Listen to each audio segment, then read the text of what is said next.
Ya, pemirsa, pemasangan pagar laut ini masih misterius ya. Pemerintah sendiri belum bisa memastikan siapa kira-kira memasang meskipun nama-nama yang sertifikatnya sudah keluar ini, perusahaan-perusahaan mana saja yang memiliki sertifikat hak guna bangunan ini sudah dirilis kemarin sama Menteri ATR BPN. Nah, kira-kira kok bisa gitu ya pemerintah kemudian mengeluarkan sertifikat tapi tidak mengetahui siapa yang memasang, kemudian juga ada aturan ataupun putusan MK yang sebetulnya area laut itu tidak boleh dimiliki ataupun memiliki hak guna bangunan pun tidak boleh, apalagi ada sebagian bidang ini sudah SHM bahkan gitu ya. Rumah Philip aja belum SHM ya informasinya. Masih hak guna berarti ya. Baik, untuk membahasnya pada pagi hari ini kami sudah kehadiran dua narasumber, ada Pak Ahmad Solihin, pakar hukum laut, dan juga Pak Cecep Hidayat selaku analis politik. Selamat pagi. Selamat pagi Bapak-bapak. Selamat pagi Mbak Putri, Mas Philip. Selamat pagi. Selamat pagi Pak Cecep. Baik, saya mau ke Pak Solihin terlebih dahulu. Pak, ini menarik bagaimana viralnya saat ini foto hak guna bangunan muncul di atas perairan Indonesia. Sebenarnya seperti apa kemudian Pak Solihin melihatnya seperti ini? Baik, pertama kita harus mendudukkan dalam konteks hukum laut, misalnya pertentangan dulunya res nullius dengan res communis omnium. Baik itu juga mer clausum dengan mer liberium. Intinya adalah penguasaan atas wilayah laut tetap harus memperhatikan akses pelayaran, masyarakat pengguna. Jadi kalau misalkan pagar laut ini mengganggu pelayaran, jelas bertentangan dengan hukum asalnya, hukum berarti, laut. walaupun ini di wilayah laut, boleh bahwa hak guna bangunan itu ada sertifikat hak guna. Baru kembali berikutnya adalah dalam rejim hukum Indonesia ketika kita menggunakan Undang-Undang 27 2007 tentang pesisir pulau-pulau kecil, kan ada dulu HP3 dan digugat oleh NGO dan dimenangkan oleh NGO dalam putusan MK nomor 3 tahun 2010. Artinya tidak boleh ada hak atau dalam kepemilikan di wilayah laut. Tetapi Permen ATR 17 2016 mengeluarkan tentang penataan tanah di wilayah pesisir dan perairannya yang memuat bahwa itu boleh ada hak atas tanah. Kemudian ada lagi Permen ATR 18 tahun 2021 menguatkan bahwa boleh hak atas tanah dengan didahului oleh KKPRL dari Kementerian Kelautan. Pertanyaannya adalah bagaimana dengan putusan MK? Satu.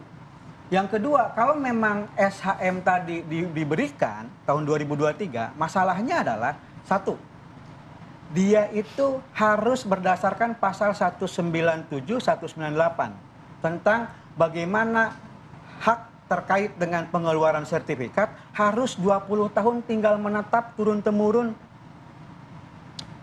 Itu jelas bertentangan. Saya nggak tahu di Tangerang ada orang yang tinggal di atas laut nggak selama 20 tahun. Ini kan baru keluar tahun 2023. Berarti menjadi sebuah, mohon maaf. Ada suku Bajo nggak kira-kira di Tangerang yang hidupnya di atas laut gitu ya Pak ya? Karena memang kalau baca di Permen ATR 17 2016, itu kan ada 4 kelompok yang diperbolehkan. PSN, kepentingan publik. Yang ketiga adalah MHA, masyarakat hukum adat, dan para wisata. Tapi ketika digeser ke Permen ATR yang 18 2021, tidak bunyi lagi mengenai siapa sebenarnya yang berhak itu. Tetapi kan ada kuncian pasal 198 ayat 2, bahwa mereka harus turun-temurun tinggal menetap 20 tahun. Oke, ini harus clear nih. Kalau temuan dari Pak Solihin, ini tuh sudah masuk kawasan laut atau masih kawasan pesisir? Itu sudah jelas kan batasan yang ditetapkan oleh itu 12 mil dari garis pantai. Makanya kalau kita baca di dalam konteksnya Undang-Undang Agraria, itu kan menggunakan batas provinsi sejauh provinsi itu. Kalau di Undang-Undang Pesisir dikatakan 12 mil dari garis pantai. Beda antara garis pangkal dengan garis pantai. Kalau garis pangkal menggunakan pasang surut terendah, kalau garis pantai menggunakan pasang surut tertinggi. Jadi di tertinggi ini sampai ke sana berarti kan sudah laut. Sudah masuk laut. Wilayah perairan, maka berlakulah rejim laut, bukan rejim daratan lagi. Oke, ini kan sebenarnya sertifikat HGB yang terbit ini, jadi kayak seolah-olah menunjukkan pemerintah menganggap kawasan ini itu kawasan yang mirip dengan HGB tanah gitu ya, kalau kita lihat ya. Kalau Pak Cecep sendiri melihatnya bagaimana? Oke, kalau saya melihatnya memang pertama kita lihat kasusnya dulu ya. Memang seperti disampaikan Pak Solihin tadi ya, penggunaan untuk wilayah laut ini kan harus demi kepentingan publik ya, kepentingan kekayaan alam dan seterusnya itu untuk kepentingan masyarakat. Nah, ketika ada pagar laut yang hampir 30 km lebih, itu kan berarti mengganggu pertama ada nelayan yang hendak mencari pekerjaan. Hampir ada berapa 2.800-an. Kemudian ada hampir 500-an penangkar kerang hijau yang kemudian mereka suka melakukan aktivitas. Ini jadi persoalan. Nah, kemudian dari sini kemudian muncullah yang kasus kemarin itu ya. Nah, kalau saya melihatnya ketika kemarin misalnya TNI AL ingin Beda sikap ya dengan Beda sikap, KKP. betul. membongkar, kemudian KKP merespon demikian, kemudian ATR BPN merespon lagi. Nah, dari sini kita melihat pertama ada persoalan. Persoalan di mana? Persoalan pada level KL, kementerian lembaga, institusi pemerintah. Ada perbedaan. Berarti apa? Ada kurang koordinasi di antara KL ini sebenarnya. Dan ini kenapa yang terjadi kayak tadi dari peristiwa tahun 2010, 2016, 2021 sampai kemudian ketahuan ada SHGB bahkan SHM ini kan jadi persoalan. Nah, ada persoalan di antara lembaga-lembaga ini yang bisa jadi ada dugaan, ya boleh dong punya kecurigaan terjadi penyalahgunaan wewenang. Kalau nggak mau bilang korupsi gitu ya. Nah, ini harus ditelusuri lebih lagi. Kita harus fokus pada memperhatikan variabel ini. Nah, kemudian yang kedua kita melihat juga dalam konteks pemerintah pusat dengan pemerintah daerah ya, di mana kewenangan ini terjadi gitu. Ketika pusatnya seperti ini, sebelumnya sudah ada nih, apalagi kepala desa ya yang melakukan 2 tahun lalu ya informasinya jadi ada di lokasi juga. tersebut. Jadi ada persoalan koordinasi di antara KL tingkat pusat, ada juga persoalan antara pemerintah daerah dengan pemerintah pusat gitu. Nah, baiknya memang kemarin ya Presiden Prabowo sudah merespon demikian cepat sebenarnya ya. Tapi kenapa nunggu arahan presiden baru pembongkaran gitu loh? Bahkan ada beda komunikasi antara KKP dan juga TNI AL begitu. Ya, kalau begini, kalau kita melihat dari aspek politik, kita kan bicara power interplay, relasi kuasa sebenarnya dari aktor-aktor yang berseliweran di wilayah katakan pik 2 sepanjang garis pantai ini sebenarnya. Jadi kita dari sini sebenarnya mengkonfirmasi ada aktor yang lebih dari satu sebenarnya ya. Ada beberapa aktor yang bermain. Bisa aktor dari masyarakat setempat, kemudian aktor dari pemerintah, baik daerah maupun pusat, kemudian ada dan dengan aktor yang berbeda-beda tentu saja dari KL yang berbeda-beda, kemudian aktor pengusaha ya. Dan ini semua berinteraksi kan. Kan nggak mungkin kita pasang pagar 30 km itu tanpa ketahuan pejabat setempat, kepala desa paling minimal itu kan ada laporan pasti. Bagaimana lalu lalang dan seterusnya. Ini berarti semua tahu sebenarnya. Cuma kan tinggal sekarang bagaimana menyampaikan pada publik. Ya kemarin kita respect kepada Menteri ATR BPN menyampaikan siapa saja pemilik SHGB atau bahkan SHM itu. Jadi bisa jadi ini kelemahan pengawasan atau memang ada permainan di situ. Ya, ada relasi kuasa yang terjadi sebelumnya sepanjang dari 2021 bisa jadi Pak ya sampai sekarang gitu. Baik, saya mau juga ke Pak Solihin nanti terkait bagaimana HGB ini bisa keluar di atas perairan. Miss-nya sebenarnya di mana dan kemudian apakah yang terindikasi ada permainan ada di mana. Namun sesaat lagi setelah Apa Kabar Indonesia Pagi kembali. Terima kasih Anda masih menyaksikan Apa Kabar Indonesia Pagi. Pemirsa dan juga Putri kembali melanjutkan perbincangan kita terkait pagar laut yang masih menjadi misterius. Milik siapa? Saya mau ke Pak Solihin terlebih dahulu. Pak Solihin melanjutkan pertanyaan saya tadi bahwa HGB ini kan harusnya di darat, bukan di laut. Namun ini kan munculnya adalah HGB, SHM berada di wilayah perairan Indonesia yang harusnya tidak boleh. Seperti apa tanggapannya? Baik, pertama sebenarnya kalau mengacu kepada permen yang ada, maka HGB itu hanya boleh untuk tanah timbul misalnya, atau untuk tanah yang direklamasi. Tapi kalau perairan, masih perdebatan dalam konteks ini bahwa tanah itu apa gitu. Karena kalau masalah ini adalah air, nggak bisa secara prinsip umumnya bahwa laut itu tidak bisa dikuasai. Makanya kenapa MK membatalkan tahun 2010 tentang bagaimana kepemilikan pengusahaan atas wilayah laut yang tidak bisa dikendalikan.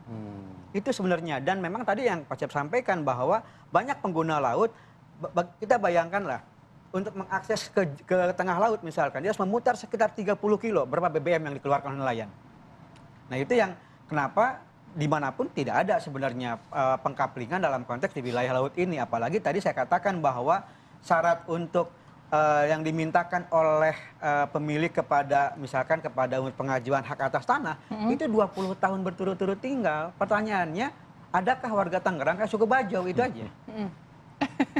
Itu. Tinggal di Tidak atas ada, air tidak gitu ada. ya. Iya. Setahu kita ya tidak ada, Tidak tapi ada. mungkin Kalau ada panggung ya. kali ya pindahan dari Sulawesi mungkin dari Kalimantan. Saya tidak menemukan itu, Mas. Saya juga sering juga berkunjung ke Tangerang. Kita punya program sejak Pak Bupati sebelumnya gitu. Nah itu tidak ada yang namanya warga Tangerang tinggal di di atas laut. Oke. Bisa dibilang missnya di mana berarti Pak? Missnya Apakah adalah- di BPN atau di KKP atau sebenarnya ada di mana? Nah, untuk mendapatkan sertifikat itu, pasal 197 mengatakan bahwa harus terlebih dahulu ada yang namanya persetujuan dan konfirmasi KKPRL, kesesuaian kegiatan pemanasan ruang laut. Itu dulu dilakukan. Kalau kata KKP oke, berarti KKP tahu dan mengizinkan. Tapi masalahnya sekarang saya yakin KKP juga tidak pernah mengizinkan. Karena statusnya masih belum jelas gitu loh. Oke. Apalagi nanti baru pasal 198 ayat 2, 20 tahun tinggal. Jelas 2 poin ini menurut saya itu yang dilanggar. Oke, Pak Solihin, ini kan terkesan pemerintah masih menunggu ya siapa yang memasang, kemudian KKP kan ngasih batas waktu ya untuk pembongkaran di hari Rabu misalnya gitu.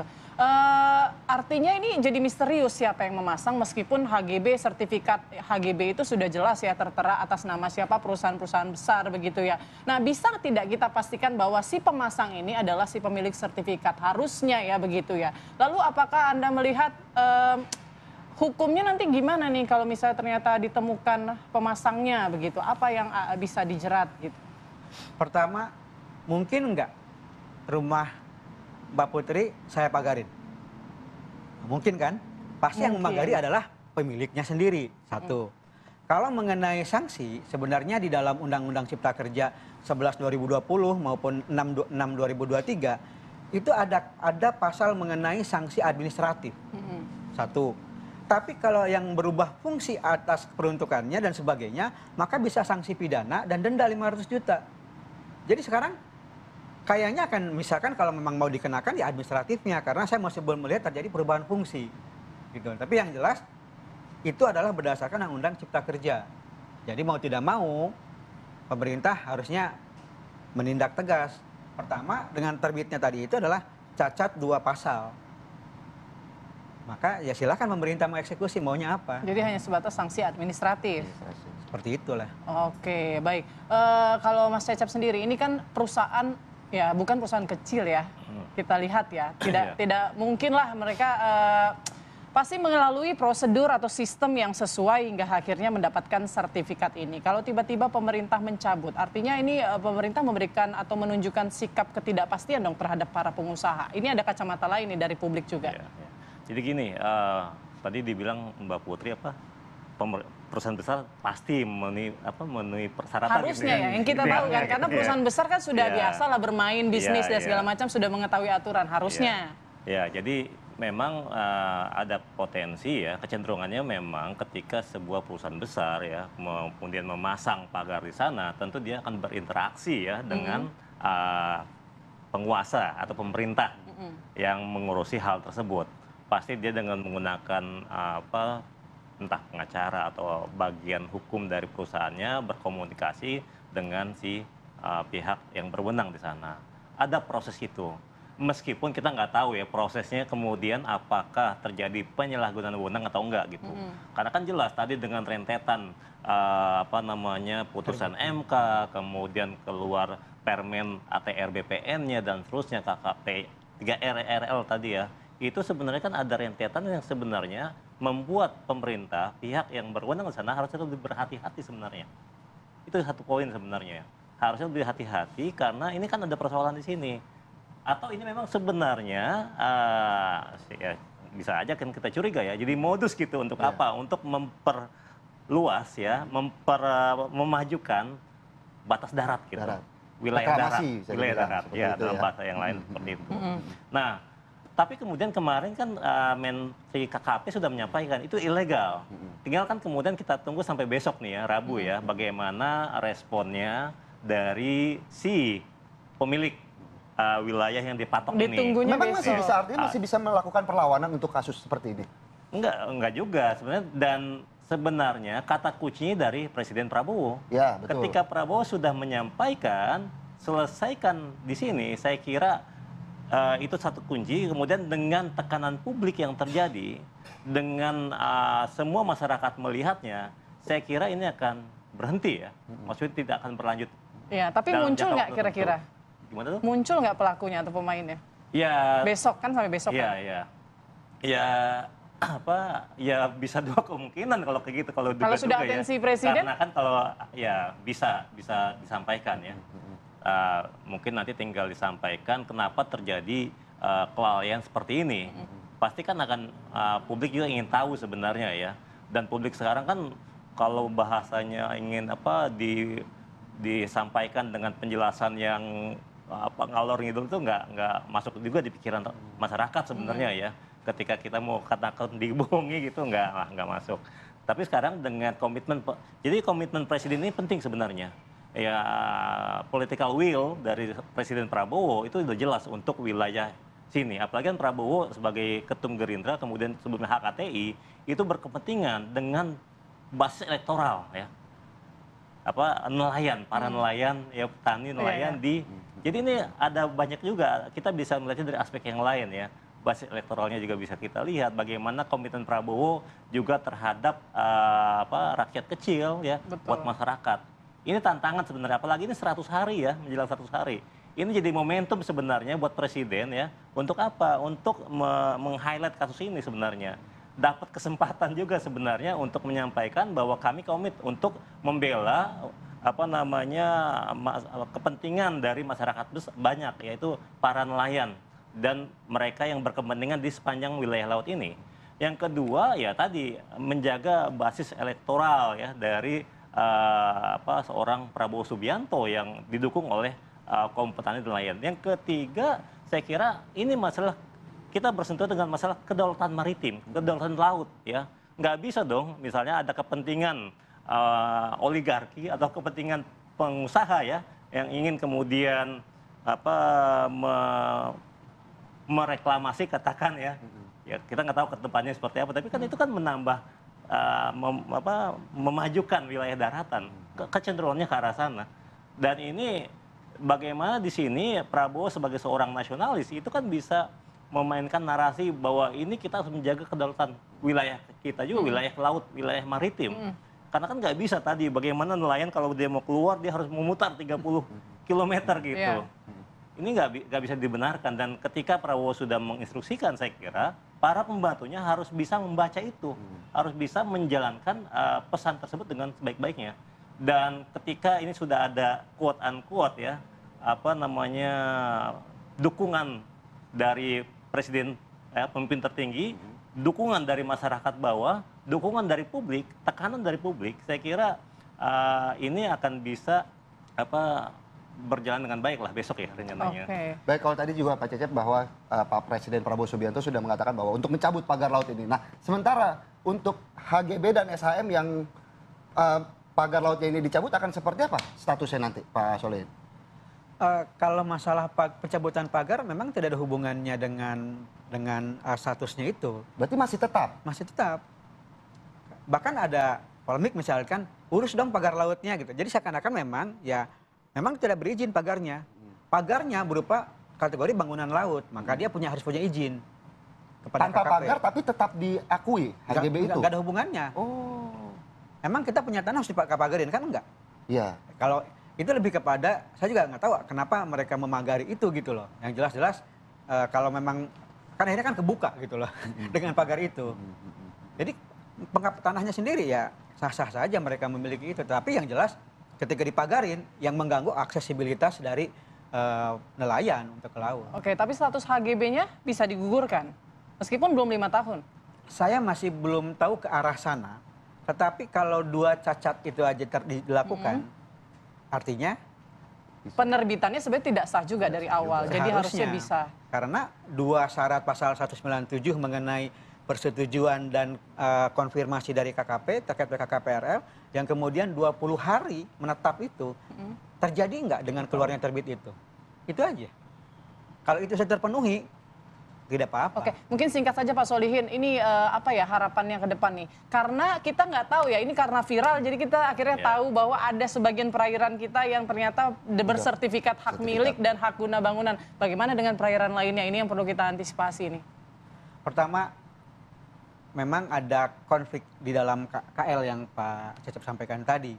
KKP dengan ATR BPN, seperti apa sebenarnya mengurusi kalau masalah tanah timbul, tanah tenggelam, tanah reklamasi, silahkan. Tapi ketika laut, entar dulu. Ada rejim tentang bagaimana laut tidak bisa dikuasai. Ada putusan MK nomor 3 tahun 2010. Nah itu selesaikan dulu seperti apa gitu. Nah di KKP sendiri, karena di ATR BPN itu tidak ada mandat-mandat yang diberikan oleh hukum mana ketika dikeluarkan. Kalau KKP menggunakan regulasi itu ada mandatnya hukum dari undang-undang nomor berapa, PP berapa gitu. Ini yang terjadi sekarang, keluarnya ATR BPN 17 2016, 18 2021 itu di dalam ketentuannya itu tidak ada cantolan dari pasal mana yang mereka diamanatkan. Tuh. Jadi bereskan dulu dalam konteks hukum. Ya, mungkin Mahkamah Agung bisa menyelesaikan nih konflik antara Permen dengan undang-undang dan PP. Berikutnya baru lihat lagi terbitnya HGB ini atau hak atas tanah, prosesnya benar apa enggak. Karena pasalnya sendiri, ingat 97, 98, selesaikan dulu 2 pasal itu. Udah itu aja. Selesaikan dulu gitu Put, kalau kata Putri. Mungkin kan melalui hukum ini, kalau kata Putri, ini bakal muncul kan nih sosoknya begitu ya Put ya? Nah, tapi kalau dipikir-pikir ke depan keren juga ya. Oh ya saya punya tanah, oh saya punya laut di sini. Gitu. Oke baik, terima kasih banyak kasih. pencerahannya pada pagi hari ini Pak Solihin dan juga Pak Cecep. Selamat Kita pagi. tunggu ya Terima hingga kasih. besok. Kalau kata KKP kan besok ditunggu siapa kira-kira pelaku pemasangan pagar laut ini. Dan pemirsa kita juga masih akan kembali lagi nanti usai jeda berikut pemirsa.